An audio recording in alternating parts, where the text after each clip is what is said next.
جن مہینوں میں امامت اور ولایت کا تذکرہ ہو، ان مہینوں میں عنوان گفتگو بھی امامت ہی ہو۔ تو میں آپ کے سامنے کچھ دیر کوشش کروں گا امامت کے عنوان پر بات ہو۔ ہم ہر ایک کو ممبر پر نہیں بٹھاتے تو اپنا امام کیسے مانیں گے؟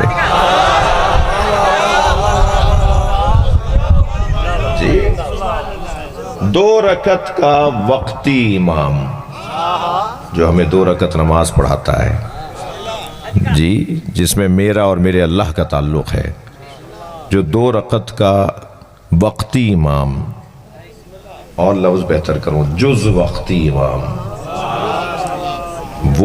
وہ نہیں مانتے جو عادل نہ ہو، تو کل وقتی امام کو ظالم کیسے مان لیں گے؟ ظالم کو کل وقتی امام کیسے مان لیں گے؟ تو اب امامت کا کوئی فلسفہ، امامت کا کوئی طریقہ، نظریہ امامت بہت ہی روشن پیغام۔ وَجَعَلْنَا مِنْهُمْ أَئِمَّةً يَهْدُونَ بِأَمْرِنَا۔ آیت کا ترجمہ کرنے سے پہلے میں اپنے سنی بھائیوں سے توجہ چاہوں گا۔ ہمارے یہاں اصول دین، توحید، عدل، بتاؤ میرے بچوں، نبوت، امامت، قیامت، مجلس کو ہی تو مدرسہ کہتے ہیں۔ جی، لوگ ہم سے چاہ رہے ہیں کہ ہم سے امام حسین کا ذکر چھن جائے۔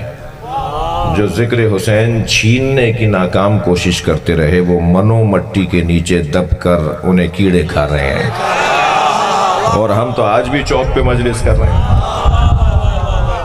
اس ذکر کے پیچھے ارادہ پروردگار ہے۔ یہ ذکر ایسے اور اس سے زیادہ اچھا ہوتا رہے گا۔ آپ سے اور مجھ سے پہلے جو آئے تھے وہ ہم سے زیادہ اچھے عزادار تھے، ہمارے بعد جو یہ بچے آئیں گے ہم سے زیادہ اچھے عزادار ہوں گے۔ یہ ذکر آج سے ہو نہیں رہا۔ ہم زمین والے تو علی کو 4تھے نمبر پہ ڈھونڈ رہے ہیں، آسمان والے پہلے نمبر پہ مان چکے ہیں۔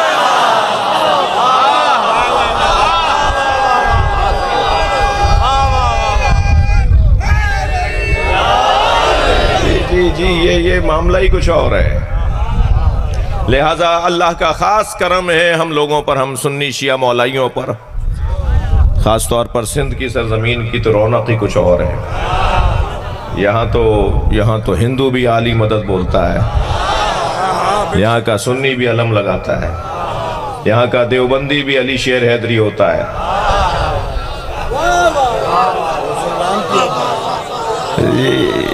یہاں کا جو شیعہ دشمن ہوتا ہے نا، وہ اہل بیت کا چاہنے والا ہو سکتا ہے۔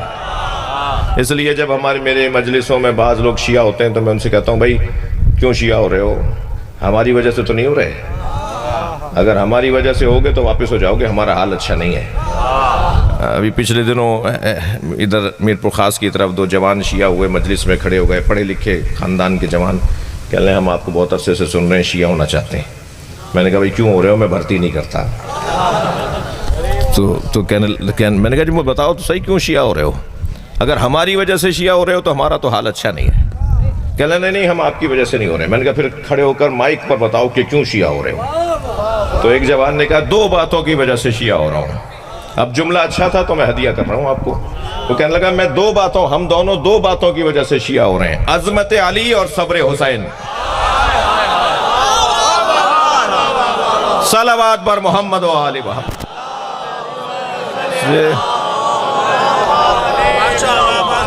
تو یہ تو وہ روشن پیغام ہے جو ان مجلسوں کا ہے۔ تو میں اپنے سنی بھائیوں سے کہوں گا کہ ہمارے اصول دین 5 ہیں۔ میرا جب مجمع تھکا ہوا تو نہیں ہے نا؟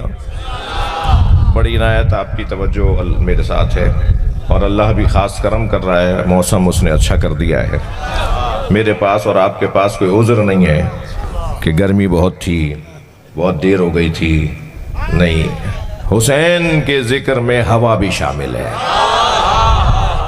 ایک خاص کیفیت ہے اس وقت مجلس میں، ماشاءاللہ۔ اصول دین، توحید، عدل، نبوت، بتاؤ، امامت، قیامت۔ مجھے نہیں آتا تو تم ہی بتا دو نا جی۔ قیامت ہمارے ہاں امامت اصول دین میں ہے، توحید کے بعد ہم نے عدل کو کیوں لیا؟ اللہ تو حی بھی ہے، اللہ تو قادر بھی ہے، اللہ تو عالم بھی ہے، ہم نے اس کی اتنی زیادہ صفات میں صرف عدل کو کیوں لیا؟ توجہ چاہوں گا عزیزان گرامی، تھوڑا میرے ساتھ آپ بولیں گے تو میں بھی کچھ اچھا بول سکوں گا۔ ہم نے اللہ کی اتنی زیادہ صفات میں صرف عدل کو کیوں لیا؟ اگر میں عدل کی تعریف کر دوں تو شاید میرے سوال کا جواب سامنے آ جائے گا۔ عدل کی تعریف ہے وضع الشیء علی محلہ، ہر شے کو اس کی اپنی جگہ پہ رکھنا عدل ہے۔ تھک نہیں رہے نا آپ حضرات؟ ہر شے کو اس کی اپنی جگہ پر، بھائی ٹوپی سر پہ رکھنے کی جگہ ہے، جوتیاں پیروں میں آتی ہیں، اب اس کو کوئی الٹا کر دے تو یہ ظلم ہے، جو جس کی جگہ ہے وہاں رکھ دیا جائے تو یہ عدل ہے۔ ہر شے کو اس کی جگہ پر رکھنا عدل ہے۔ میرے مولا علی چوتھے دور حکومت میں وہاں جا کے بیٹھے جہاں نبی بیٹھتے تھے۔ تھوڑی گردن ہلائیے گا، میں ایک پیغام دینے جا رہا ہوں۔ جب میرے مولا نے سارے زینوں سے گزار کر خود کو وہاں بٹھایا جہاں نبی سرکار بیٹھتے تھے، تو مجمع میں سرگوشیاں ہونے لگی، کانوں میں باتیں ایک دوسرے کے کرنے لگے۔ ممبر کے برابر میں حضرت عمار یاسر رضوان اللہ تعالی علیہ تشریف فرمائے ہیں، مولا علی کے منشی ہیں، مولا علی کے امور اور ملاقات کو طے کرتے ہیں، مولا کی خدمت میں رہتے ہیں۔ ممبر کے برابر میں عمار تشریف فرمائے ہیں، لوگ سرگوشیاں کر رہے ہیں، علی وہاں بیٹھے ہیں جہاں نبی بیٹھتے تھے۔ میرے مولا نے جھک کر دیکھا ممبر سے اور آواز دے کر کہا، عمار یہ کیا باتیں کر رہے ہیں؟ اور حضرت عمار کی آواز آئی، یا علی یہ کہہ رہے ہیں، مولا یہ کہہ رہے ہیں کہ آپ وہاں بیٹھ گئے جہاں نبی بیٹھتے تھے۔ میرے مولا نے ایک مرتبہ کچھ لمحوں کا توقف فرمایا، خطبہ ارشاد فرمایا، خطبے کے درمیان فرمایا، اور تم لوگ یہ سوچ رہے ہو کہ میں وہاں بیٹھ گیا جہاں نبی بیٹھتے تھے؟ ما ہاذہ الاواد، ممبر پہ ہاتھ مارا، ما ہاذہ الاواد، یہ لکڑیوں کا ڈھیر کیا ہے؟ انا راکب کتف النبی،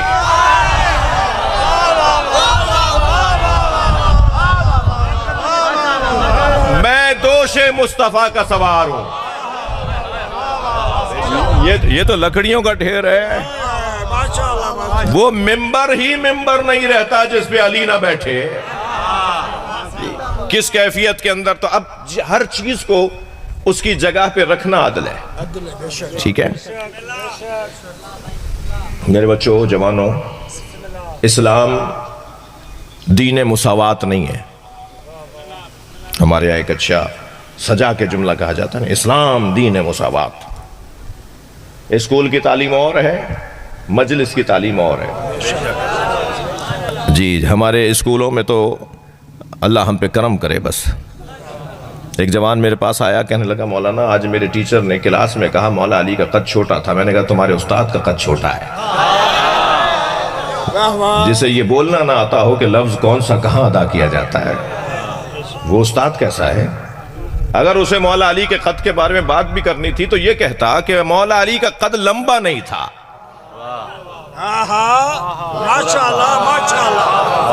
مگر یہ کیسے کہہ دیا اس نے کہ مولا علی کا معاذ اللہ، یہ لفظ کیسے بول دیا اس نے؟ تو الفاظ کا استعمال، توجہ ہے۔ تو ہمارے اسکولوں میں کیا پڑھایا جاتا ہے؟ اسلام دین مساوات، برابری کی بات ہونی چاہیے، سب ایک جیسے ہیں، سارے بچے ایک جیسے ہیں۔ اچھے اچھے نعروں میں، اچھے اچھے جملوں میں اس بات کو سجایا جاتا ہے، اسلام دین مساوات۔ اسلام دین مساوات نہیں ہے، اسلام دین عدل ہے، اور عدل کا تقاضا تفریق ہے۔ سب کو ایک جیسا نہیں مانا جائے گا، سب برابر نہیں ہوں گے، سب ایک آنکھوں سے نہیں دیکھے جائیں گے، سب کو دیکھنے کے لیے ایک ہی عینک نہیں ہونی چاہیے۔ جو جس کا مقام ہے وہ مقام دو۔ اسلام دین عدل ہے، اسلام دین مساوات نہیں ہے۔ سب کو ایک ہی نگاہ سے۔ اچھا یہ جو مساوات والے لوگ ہیں نا، ان کا ذرا آپ کو میں بھیانک منظر دکھا دوں۔ یہ جو مساوات والے لوگ ہیں، دو بچوں نے اسکول میں ایک ساتھ داخلہ لیا، ایک ہوشیار محنتی ذہین، ایک نکما کن ذہن۔ وہ جو ذہین ہوشیار محنتی تھا اس نے ایک سال میں کئی کلاسیں پاس کی اور میٹرک میں جا پہنچا، اور جو کن ذہن تھا اس نے کئی سالوں میں بھی ایک کلاس پاس نہیں کی اور بالآخر تیسری میں آ گیا۔ اب وہ جو مساوات والے افسران ہیں نا، وہ وزٹ پر آئے دونوں کا ریکارڈ دیکھا، دونوں کی فائلیں دیکھی، دونوں کے اوپر خرچ ہوا سرمایہ دیکھا۔ ریکارڈ دیکھنے کے بعد کہنے لگے یہ دونوں ایک ہی دن ایک ہی تاریخ میں داخل ہوئے، ایک 10ویں میں ہے ایک 30ویں میں ہے، انہیں تو ایک ساتھ ہونا چاہیے۔ تھوڑی گردن ہلا دیجیے گا بھائی۔ کہنے لگا انہیں تو ایک ساتھ ہونا چاہیے، ان پہ ایک جیسا سرمایہ لگا ہے، ایک جیسا وقت لگا ہے۔ تو اساتذہ مینجمنٹ کے لوگ کہنے لگے حضور کیسے ایک ساتھ کریں، ایک محنتی ہے 10ویں میں آ گیا، ایک محنت نہیں کر رہا 30ویں میں آ گیا، ہم انہیں ایک ساتھ کیسے کریں؟ تو غور سے دیکھتے ہوئے کہنے لگے ہاں یہ 30ویں والا تو 10ویں میں چل نہیں سکتا، 10ویں والے کو 30ویں میں لے آؤ۔ یہ خود تو مصطفیٰ جیسے ہو نہیں سکتے، کہتے ہیں نبی ہم جیسے ہیں۔ یہ ہیں مساوات والے لوگ، یہ کہتے ہیں وہ ہم جیسے ہیں۔ اسلام دین مساوات نہیں ہے، اسلام دین عدل ہے۔ تھوڑی گردن ہلائیے گا بھائی بات۔ لاڑکانہ پورے صوبہ سندھ میں، اب دوسرے شہر والے مجھ سے ناراض نہ ہو جائیں، میں کسی حد تک صحیح بات کر رہا ہوں۔ لاڑکانہ پورا صوبہ سندھ میں تعلیم میں، ریسرچ میں اور CSS کی تیاری میں اور اعلیٰ منصبوں تک پہنچنے کی دوڑ میں لاڑکانہ پورے صوبہ سندھ میں پہلے نمبر پر ہے۔ تو مجھے خطاب کرتے وقت بھی اس بات کا خیال رکھنا ہوگا کہ میں کہاں خطاب کرنے آیا ہوں۔ جی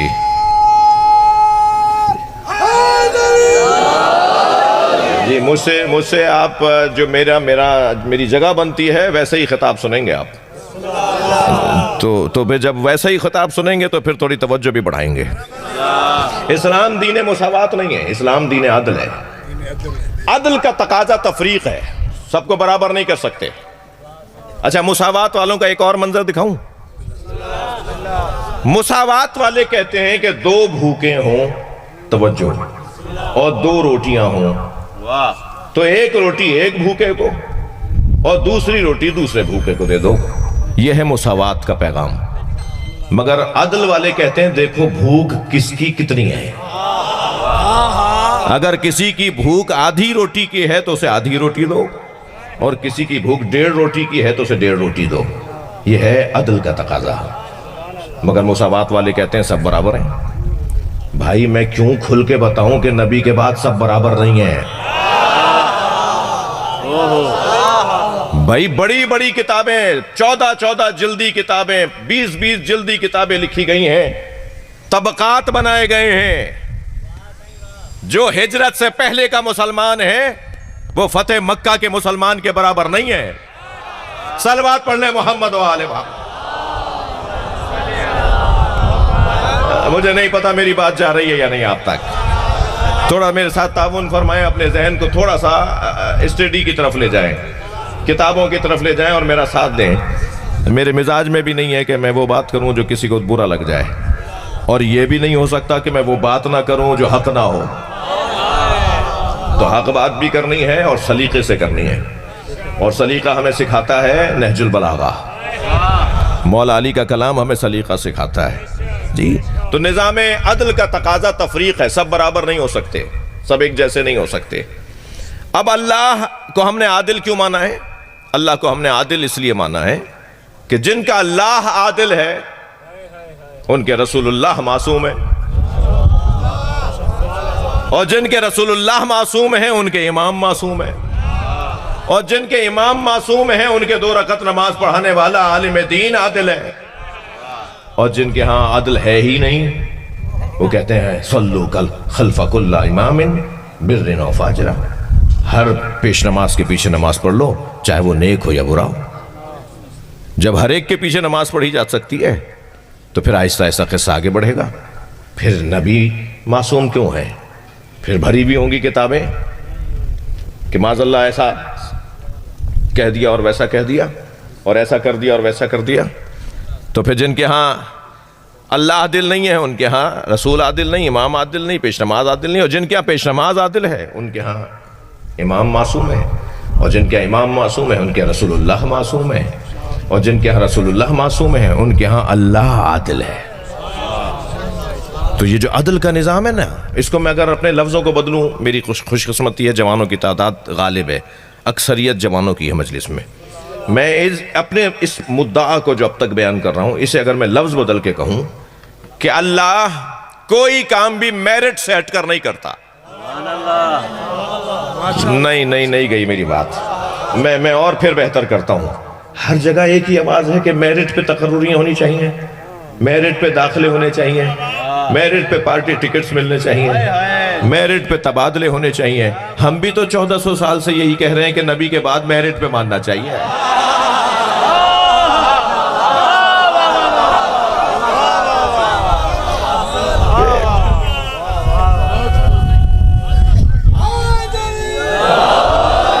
وہ میرٹ کیا ہے بھائی؟ اتنا موٹی بات کر رہا ہوں کہ اس پہ کسی بچے کو بھی کوئی بحث نہیں ہے. سب سے پہلا میرٹ بنتا ہے علم. گردن ہلاؤ بھائی، ایسے نہیں کرو. کچھ لوگوں کے تو چہرے مجھے نظر نہیں آ رہے مگر ہلتی بھی گردنیں نظر آئیں گی. جی توجہ، میری طرف توجہ کہ سب سے پہلا میرٹ کا عنوان بنتا ہے علم. دلیل دوں کیا؟ فرشتوں کے سامنے بھی اللہ نے اسما رکھے، حضرت آدم کے سامنے بھی اللہ نے اسما رکھے، اور دونوں سے کہا بتاؤ کہ کیا ہیں یہ، کون ہیں یہ. حضرت آدم نے بتا دیا، فرشتے نہ بتا سکے تو فوراً فرشتوں کو حکم ہوا کہ آدم کو سجدہ کرو. معلوم یہ ہوا کہ جو زیادہ بڑا عالم ہے اس کے آگے جھکنا ہوگا. جس دلیل کی بنیاد پر آدم افضل ہے اسی دلیل کی بنیاد پر علی افضل ہے.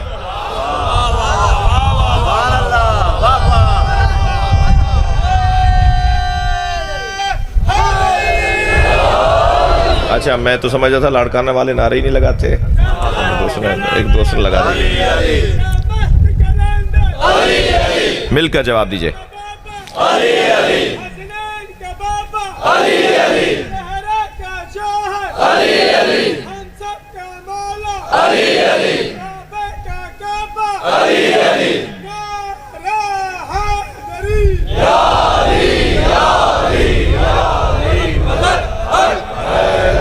توجہ کر رہے ہیں؟ کس نے علی سے کیا کیا پوچھا بتاؤں؟ اور طالب علم ہوں، دعویٰ کرنے کا عادی نہیں ہوں، مگر اس بات پر اطمینان کے ساتھ بول سکتا ہوں کوئی ایک نام بتاؤ جس سے علی نے کچھ پوچھا ہو. بعد از نبی اگر کوئی امت مصطفیٰ میں عالم ہے تو اسے علی کہتے ہیں. سرکار کے بعد اگر کوئی عالم ہے اس امت میں تو وہ علی مولا ہے. 27 مشکل سوال جوڑ کر لائے تھے مولا علی کے پاس کہ کسی سوال پر علی کہہ دیں گے کہ اس کا جواب نہیں آتا، کل بتاؤں گا. 6 سوال کے بعد بھول گئے کہ 7واں کیا ہے. علی نے مولا نے فرمایا میں بتاؤں تمہارا 7واں سوال کیا ہے، تمہارا 8واں سوال کیا ہے. علی سوال پوچھنے سے پہلے سوال بھی بتاتے رہے، جواب بھی بتاتے رہے. تو ایک صحابی نے کہا یا علی آپ کا علم نبی کے علم کے برابر ہے.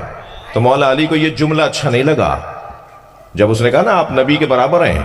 آج کا ملا کہتا ہے نبی ہمارے برابر ہیں. جی جس کا حق تھا نا جو کہتا کہ نبی ہم جیسے ہیں، اس نے کبھی نہیں کہا کہ نبی ہم جیسے ہیں. جب کسی نے کہا کہ علی نبی آپ کے برابر ہیں تو مولا علی کو یہ بات بری لگی. توجہ چاہوں گا، مولا علی کو یہ بات بری لگی، مولا کی پیشانی پہ بل آ گئے. مولا نے فوراً فرمایا ھذا لعاب النبی، میرا علم لعاب مصطفیٰ ہے. صلوات پڑھ لیں محمد و آل محمد. اللہم صلی علی محمد و آل محمد. اسے آنے دو، آپ کا کام نہیں ہے. نعرہ حیدری، نعرہ صلوات. تھوڑی یا رسول اللہ، یا علی، زندہ آباد، زندہ آباد، زندہ آباد، مردہ آباد.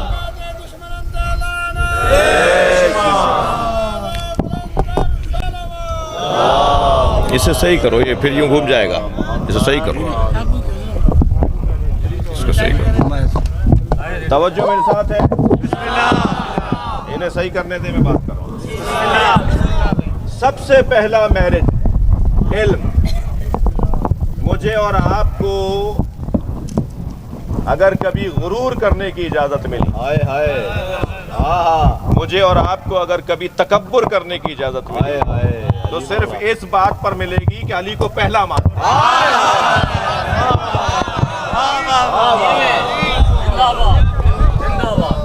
الحمدللہ۔ مجھے ان لوگوں کی منطق سمجھ میں آواز آ رہی ہے، مجھے ان لوگوں کی منطق سمجھ میں نہیں آتی، بات نہیں کرو آپ، کام کرو۔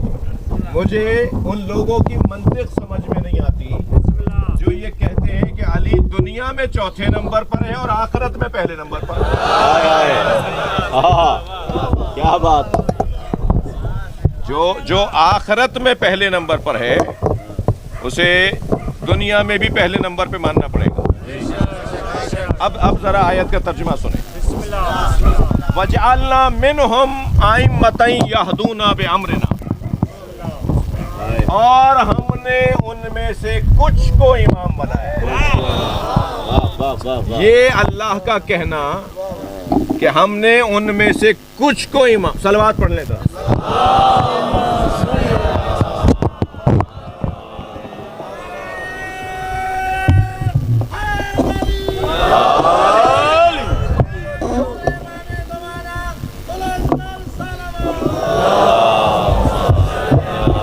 چھوڑ دو چھوڑ دو چھوڑ دو۔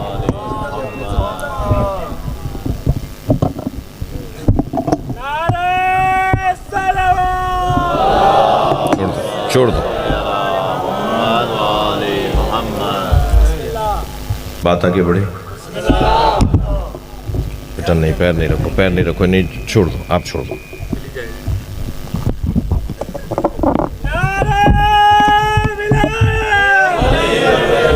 مجھے مار دو گے آپ، یہ میرے منہ پہ آ کے لگے گا۔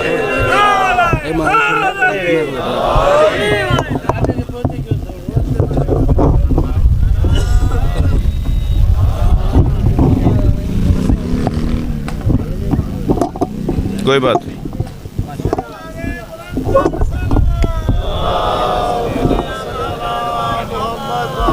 چھوڑ دو یار، خدا کے واسطے چھوڑ دو، چھوڑ دو۔ بیٹھ جاؤ، بیٹھ جاؤ۔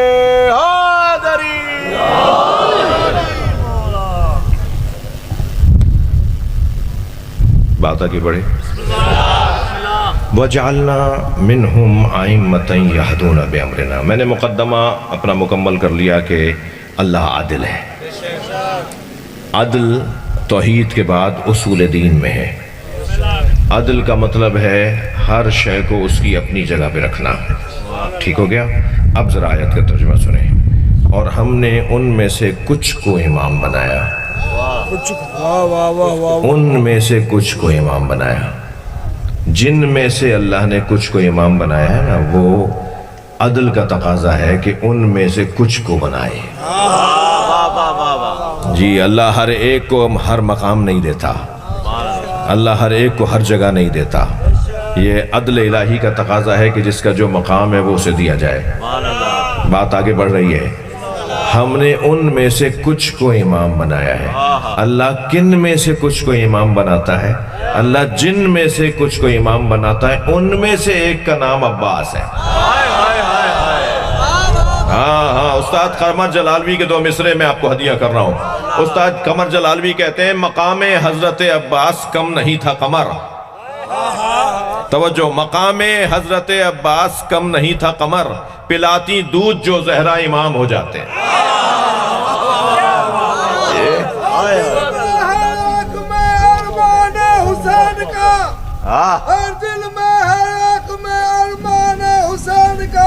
قسمت والا بنتا ہے مہمان مولا غازی عباس کا۔ اللہ جن میں سے امام بناتا ہے ان میں سے ایک نام مولا عباس کا نام۔ جی، کیا مقام ہے اس وجود کا جسے عباس علمدار کہتے ہیں، جس کے ہونے سے حسین کی کمر سیدھی ہو، اور جس کے جانے سے مولا کہیں میری کمر ٹوٹ گئی۔ اور کون کہہ رہا ہے؟ مولا حسین فرما رہے ہیں۔ جی مولا حسین کی زیارت کے لیے جب امام صادق تشریف فرما ہوئے نا تو پیدل چل کے جا رہے تھے، گھوڑے سے اتر کے جا رہے تھے. تو کسی نے پوچھا مولا آپ بھی امام ہیں اور حسین بھی امام ہیں، آپ اتنا امام حسین کا احترام کیوں کر رہے ہیں؟ تو امام صادق نے فرمایا ہمیں امامت بتصدق حسین ملی ہے، تسعۃ من ولد الحسین، اور ہم نے ان میں سے کچھ کو امام قرار دیا. کیوں امام قرار دیا؟ لما صبر ہو. میرٹ کیا ہے؟ کس بنیاد پر اللہ امام بناتا ہے؟ صبر. صبر کا مطلب رونے سے رکنا نہیں ہے. صبر کرو، رو نہیں. جو روتا نہیں ہے نا وہ صابر ہونا ضروری نہیں ہے، اس لیے کہ قرآن میں سب سے زیادہ رونے والے کو اللہ نے سب سے بڑا صابر کہا ہے، اور وہ ہیں حضرت یعقوب. یعقوب علیہ السلام. بے شک. فہو قدیم، سورہ یوسف میں فہو قدیم. جب حضرت یوسف کی یاد آتی تھی نا تو نوحہ پڑھتے تھے، اور نوحہ بھی وہاں بیٹھ کر پڑھتے تھے کہ جہاں سے سب گزرنے والے سنتے تھے. گھر میں جا کر نوحہ نہیں پڑھتے تھے، رستے پہ جا کے بیٹھتے تھے. لہٰذا نوحہ پڑھنے والوں میں حضرت یعقوب یا یوسف یا وا یوسف وا صفا علی یوسف وا صفا علی یوسف، ہائے میرا یوسف، یہ کہہ کر اپنا زانو پیٹتے تھے. اور پھر اسے قرآن نے کیا کہا؟ اللہ نے کیا کہا؟ فہو قدیم، سب سے بڑا صابر یعقوب. سب سے زیادہ رونے والا قرآن کی زبان میں سب سے بڑا صابر. تو گریے کا کوئی تعلق صبر سے نہیں ہے. ضروری نہیں ہے کہ جو روتا نہیں ہے وہی صابر ہے. نہیں، جو روتا نہیں ہے نا وہ قسی القلب ہے، اس کا دل سخت ہے. نہ رونے والوں کا دل سخت ہے. جو جتنا بڑا انسان ہوگا اتنا ہی دل نرم ہوگا، اور جتنا بڑا دل نرم ہوگا، جتنا زیادہ دل نرم ہوگا اتنی آنکھوں میں آنسو آئیں گے. لہٰذا خواتین زیادہ روتی ہیں، جلدی روتی ہیں. بچے جلدی روتے ہیں، اس لیے ان کے دل نرم ہیں. جس کا دل نرم ہوتا ہے وہ زیادہ روتا ہے. اور یاد رکھو میرے بچوں، جس قوم کو رونے کی مشق کروائی جاتی ہو نا، رونے کی شکل بناؤ، بلند آواز سے رونے والے کو یہ ثواب، جو حسین کو یاد کر کے ایک قطرہ آنسو کا بہائے اسے یہ مقام. یا ائمہ نے ہمیں لگایا ہے نا اس کام پہ، ائمہ نے ہمیں حوصلہ دیا نا کہ رو حسین پر رو. جو پوری قوم رونے کی مشق کرتی ہو وہ پھر کسی کو رلاتی نہیں ہے.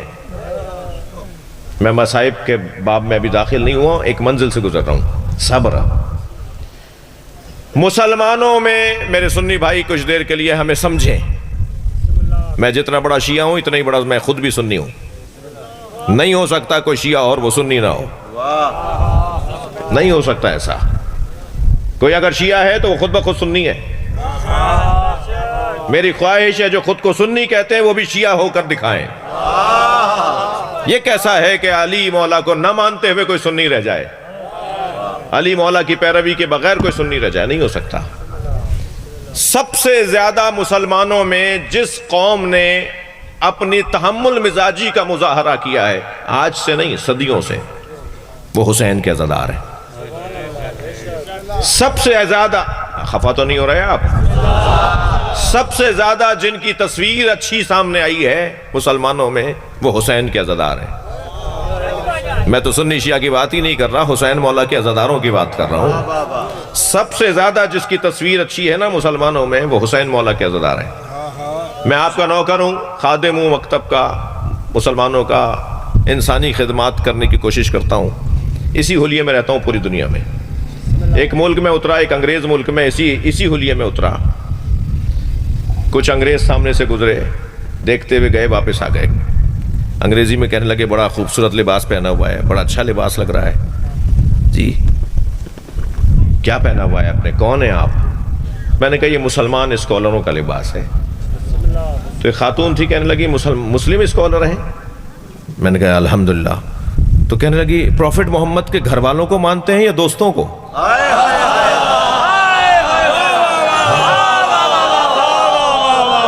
میں نے کہا پروفٹ محمد کے دوستوں کا احترام کرتے ہیں مگر اطاعت گھر والوں کی کرتے ہیں.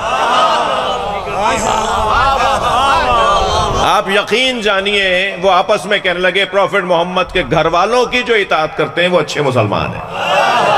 واہ واہ واہ واہ۔ میں واسطے سے بات نہیں کر رہا، خود ڈائریکٹ مجھ سے ایک صاحب نے کہا کہ کراچی کے اندر 5 باہر کے مہمان، اقوام متحدہ کے کچھ مہمان تھے جو پاکستان آئے تھے، تو انہوں نے جب ایک دن خالی آیا بیچ میں تو انہوں نے کہا ہمیں ذرا شہر گھماؤ۔ تو کہنے لگا میں پروٹوکول افسر تھا، ان کو اپنی مختلف گاڑیوں میں، سرکاری گاڑیوں میں کراچی گھما رہا تھا۔ تو دوپہر 12 سے 1 بجے کے دوران انہوں نے کہا ہمیں کسی مقدس جگہ پر لے جاؤ، ہمیں دعا کرنی ہے۔ توجہ ہے؟ تو کہنے لگے میں نے ایک جگہ روکا، اندر گئے، باہر آ کے کہنے لگے نہیں کہیں اور لے کے چلو۔ پھر ایک اور جگہ روکا، گئے اور واپس آ کے کہنے لگے کہیں اور لے کے چلو۔ تو میں نے کہا جی آپ کو کہاں جانا ہے؟ کہنے لگے وہ جو جھنڈے والی مسجد ہوتی ہے نا، ان کے ہم برداشت زیادہ ہے، وہ ہمیں نکالیں گے نہیں۔ یہ غیر مسلم بول نعرہ رسالت، نعرہ ولایت، کل ایماندار حیدری۔ میں جو کہنا چاہتا زمانہ بلندر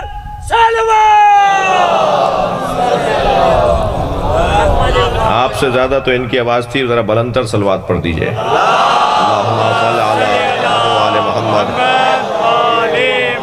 میں جو کہہ رہا ہوں اللہ کرے میری بات منتقل ہو، میں کوئی دل آزاری کی بات نہیں کر رہا، سیدھی بات کر رہا ہوں کہ آج غیر مسلم بھی حسین مولا پہ رونے والوں کو اچھا مسلمان مانتا ہے۔ صبر ہے، برداشت ہے، صبر۔ جی ہم مولا حسین سے محبت کے تقاضے پر بڑا نقصان معاشرے کا کر سکتے تھے۔ آپ کے بھائی کو، آپ کے چچا کو، آپ کے کسی خاتون عزیز کو اگر کوئی بے ادبی کرے، بدتمیزی کرے تو آپ لڑنے مرنے کو تیار ہو جاتے ہیں۔ جن پر ہماری نسلیں قربان ہوں، ان کے قاتلوں کو اگر کوئی اپنا بڑا مانتا ہو تو ہمارا تو ان سے روزانہ جھگڑا ہونا چاہیے تھا، مگر ہمارے ائمہ نے کیا فرمایا؟ فرمایا رو رو کے غصہ سینے میں جمع کرو، کہ جب آخری حسین آئے تو پھر یہ غصہ اس کی مدد کی صورت میں نکالو۔ یہ جو ہمیں کہا جاتا ہے نا رو رو، بھائی یہ احسان مانو ہمارا کہ ہم رو کر اپنی عبادت کو مکمل کرتے ہیں۔ اگر ہم نے رونا بند کر دیا ہوتا اور ہمارے یہاں رونا جائز نہ ہوتا اور ہمارے یہاں رونا ضروری نہ ہوتا تو یہ غصہ کہیں اور نکلتا۔ اس غصے سے فساد پھیلتا معاشرے میں، اس غصے سے دہشت گردی پھیلتی معاشرے میں۔ ہمارا احسان مانو کہ ہم اہل بیت کے چاہنے والے ان کے غم کو یاد کر کے رو کر اپنا غصہ اپنے سینے میں جمع کر لیتے ہیں۔ تم اسی چکر میں لگے ہوئے ہو کہ رونا بدعت ہے، رونے والے جہنمی ہیں، جی رونے والے فلاں ہیں۔ ہمیں پتہ ہے اس گریے کا فلسفہ کیا ہے۔ لما صبرو کے اوپر بات ہو رہی ہے۔ صبر، صبر کا مطلب اپنے آپ کو قابو میں رکھنا ہے، میں اپنے آپ کو اپنے کنٹرول میں رکھوں، یہ ہے صبر۔ اور یہ پیغام ہمیں کربلا سے ملتا ہے، یہ پیغام ہمیں عباس علمدار سے ملتا ہے جو 36 سال سے کربلا کا انتظار کر رہا ہوں۔ کبھی بصرے میں تلوار کھینچی تو آواز آئی عباس یہ بصرہ ہے، کربلا نہیں ہے۔ کبھی مکے میں تلوار نکالی تو آواز آئی عباس یہ مکہ ہے، کربلا نہیں ہے۔ جہاں جہاں مولا عباس اپنی شجاعت کا مظاہرہ کرتے تھے وہاں آواز آتی تھی عباس یہ کربلا نہیں ہے۔ جسے کربلا کربلا کربلا کہہ کر کربلا کے لیے تیار کیا گیا ہو، وہ کربلا میں کیسے آستینے لوٹے گا؟ ایک منظر دکھایا مولا عباس نے 4 محرم کو، جب 2 محرم کو خیمے لگا دیے، 4 محرم کو شمر لعین کا لشکر آیا اور اس نے آ کر کہا کہ حسین کے خیمے نہر سے ہٹاؤ، اور پیغام پہنچا مولا عباس تک کہ وہ کہتا ہے خیمے ہٹاؤ۔ مولا نے فرمایا ہم نے زمین خریدی ہے، یہ زمین ہماری ہے، ہماری مرضی ہے ہم کہاں خیمے لگائیں۔ یہ کون ہے جو ہمیں کہتا ہے کہ خیمے ہٹاؤ؟ یہ ہماری زمین ہے، ہم زمین خرید چکے ہیں۔ مجھے اور آپ کو حسین مولا کا پیغام یہ ہے کہ 2 رکعت نماز بھی غصبی جگہ پہ نہ پڑھو، خود میرے مولا خیمے کیسے لگائیں گے؟ پہلے مولا نے پہلے زمین خریدی پھر خیمے لگائے. وہاں سے لشکر بڑھ رہا ہے کہ خیمے ہٹانے ہم خود آ رہے ہیں. شمر کا لشکر بڑھ رہا ہے، مولا عباس نے تلوار نکالی، زمین پر ایک لمبا خط کھینچا اور خط کے اس طرف آ کے کھڑے ہو گئے اور فرمایا کوئی اس خط کو پھاند کر دکھائے، پھر بتاؤں گا کہ میں کس حیدر کرار کی اولاد ہوں. اور تنہا میرے مولا اکیلے کھڑے، تنہا کھڑے، اکیلے کھڑے، لشکر بڑھ رہا ہے اور عباس بار بار کہہ رہے ہیں آ کر دکھاؤ. نہیں فرما رہے کہ میرے ساتھی کون ہیں، میرے ساتھ کون کون لڑے گا، اکیلے ہی عباس کافی ہیں. جب مولا حسین نے یہ منظر دیکھا تو جناب زینب کے خیمے میں چلے گئے اور جا کر کہا بہن زینب عباس کو بلا لو. جناب فضہ قریب آئیں، اے چھوٹے شہزادے تمہیں آقا زادی زینب بلا رہی ہیں. تو کہا بی بی سے کہو، اماں بی بی سے کہیے کہ چند لمحوں میں خوشخبری لے کر آ رہا ہوں. آج 4 محرم کو میں کربلا کا قصہ تمام کر رہا ہوں. جناب فضہ خیمے میں گئیں، واپس آئیں اور آ کے کہا زینب کہتی ہیں تم آ رہے ہو یا میں خود آ جاؤں؟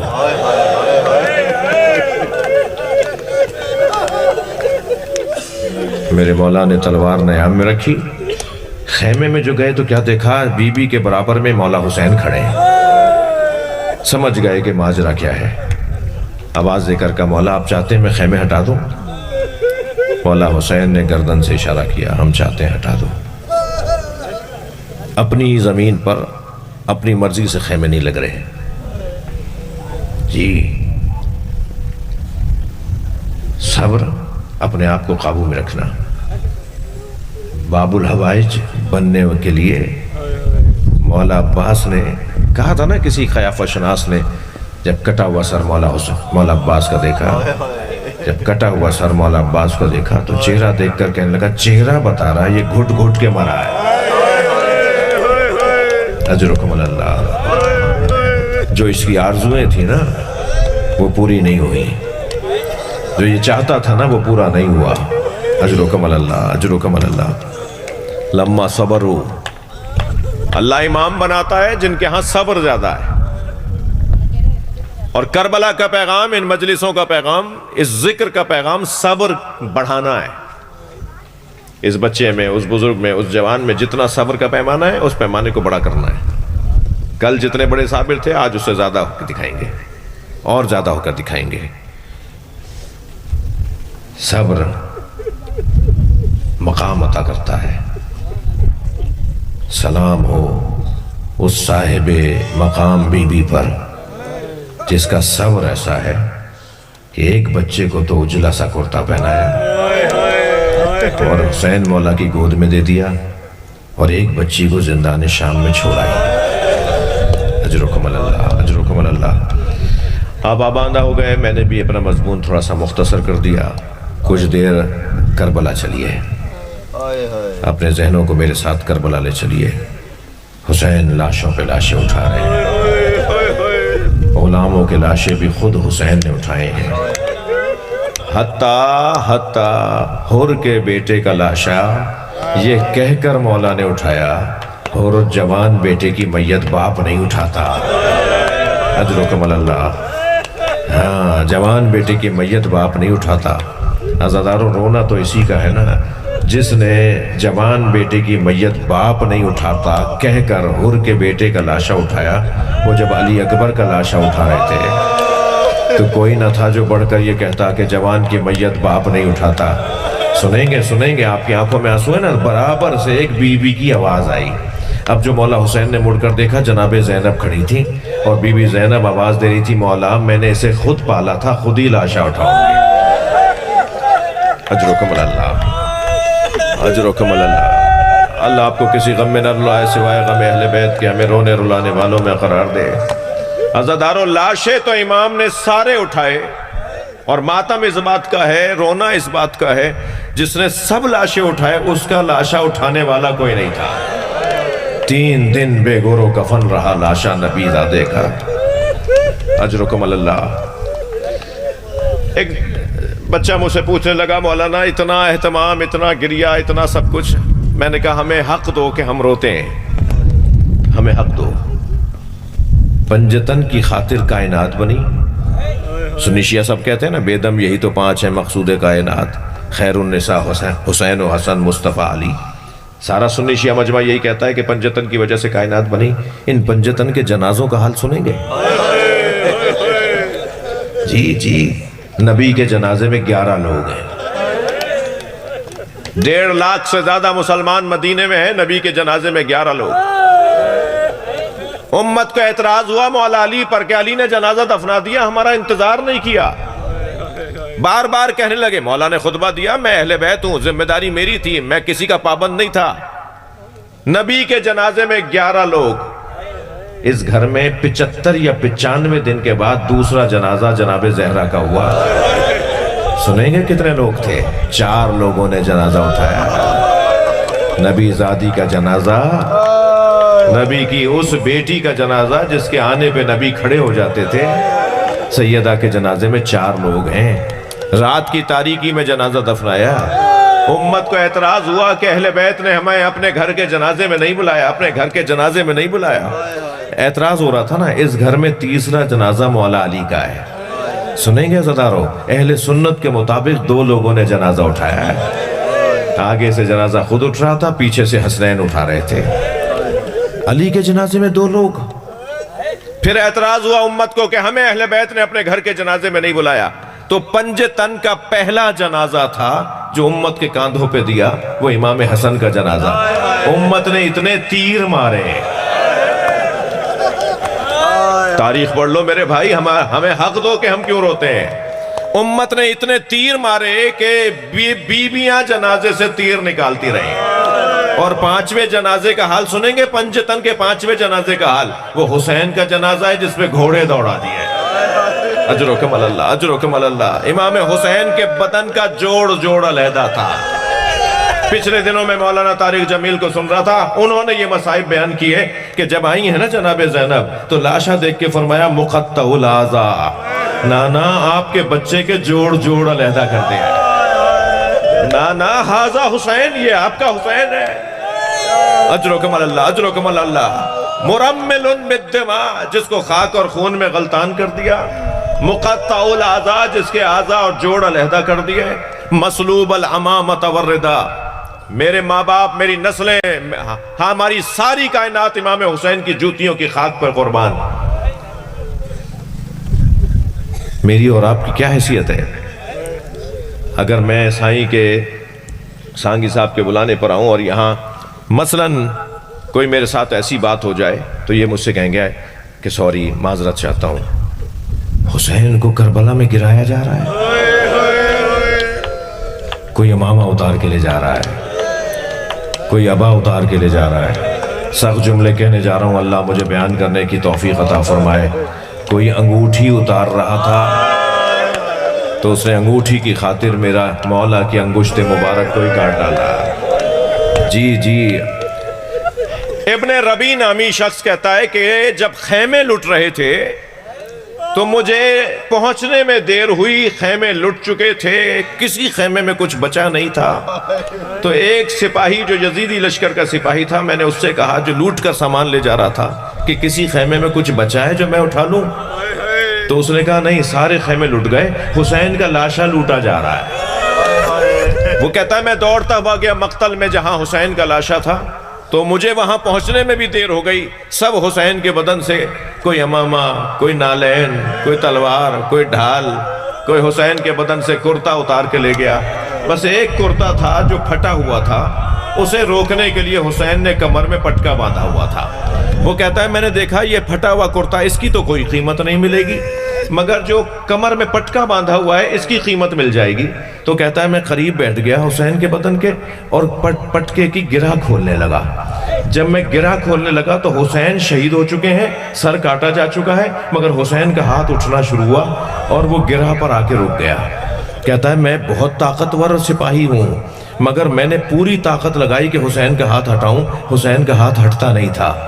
میں گرہ کھولنے کے لیے حسین کا ہاتھ ہٹانا چاہتا تھا، ہاتھ ہٹتا نہیں تھا، کہ میں نے خنجر نکال کے حسین کا ہاتھ کاٹ دیا۔ رونا اس بات کا ہے کہ زینب نے کیسے دیکھا ہوگا، بھائی کے بدن کے جوڑ جوڑ کو علیحدہ کر دیا۔ اجرکم اللہ۔ مجلس ہو گئی، میرے حصے کا بیان مکمل ہو گیا، آپ کی آنکھوں میں آنسو آ گئے۔ میرا دل کہہ رہا ہے کہ وہ منظر بھی ذرا دیکھ لیجئے کہ جس میں امام سجاد نے بابا کا لاشا دفنایا ہے۔ عزاداروں، میں بھی 3 دن پہلے کربلا میں تھا، عرفہ عید کا دن کربلا میں گزارا، مولا حسین کو سلام کرنے گیا تھا۔ عید بھی کون سی، بقرہ عید، جس پہ حضرت ابراہیم نے اپنے اسماعیل کے گلے پہ چھری چلائی تھی۔ ایک اسماعیل کو ذبح کرنے والا ابراہیم خلیل، ذبی اللہ کا بابا، وہ کربلا آت کے دیکھتا ہے تو کیا دیکھتا ہے کہ حسین نے 18 اسماعیل ذبح کیے ہیں۔ حسین نے اپنے علی اکبر کے سینے سے برچھی نکالی ہے، وہ حسین ابن علی جن کا لاشا 3 دن بے گرو کفن رہا۔ امام سجاد جب دفنانے آئے نا تو بنی اسد سے کہا کہ ایک بڑی قبر بناؤ، سارے شہداء کو ایک قبر میں لٹایا، اور اس کے بعد فرمایا اب میرے ساتھ نہر کے کنارے چلو۔ نہر کے کنارے پہنچے تو ایک لاش تھی جسے دیکھ کر کھڑے ہو گئے اور آواز دینے لگے، السلام علیکہ یا ابا الفضل عباس، اے چچا عباس، آپ پر میرا سلام ہو۔ اب جب لاشا اٹھانے لگے نا تو لاشا ڈھلک جاتا تھا۔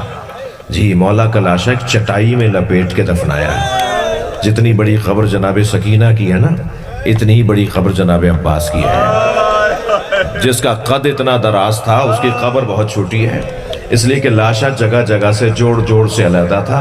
ایک چٹائی میں لپیٹ کے لاشا دفنا دیا، پھر فرمایا اب میرے ساتھ چلو، 2 قبریں بناؤ، ایک سرہانے کی جانب ایک پائنتی کی جانب۔ سرہانے مولا حسین کو لٹایا اور پائنتی کی طرف حضرت علی اکبر کو لٹایا، اور علی اکبر کو لٹا کر ایک مرثیہ پڑھا، بھائی تمہیں بابا کا جوار مبارک ہو، اور میں کوفے کے بازار میں ہوں، پھوپھی زینب چادر مانگ رہی ہیں۔ اور یہ کہہ کر میرے مولا حسین کو سرہانے لٹایا اور قبر کو بند کر دیا، اور انگشت شہادت سے لکھا ہادہ قبر الحسین الذی قتلوا عطشانا، یہ حسین کی قبر ہے جسے پیاسا مارا۔ بس مجلس ختم کر رہا ہوں، آخری جملہ کہہ رہا ہوں، یہ حسین کی قبر ہے جسے پیاسا مارا۔ ایک عالم دین کے خواب میں امام نے آ کر ایک بشارت دی، ایک پیغام دیا۔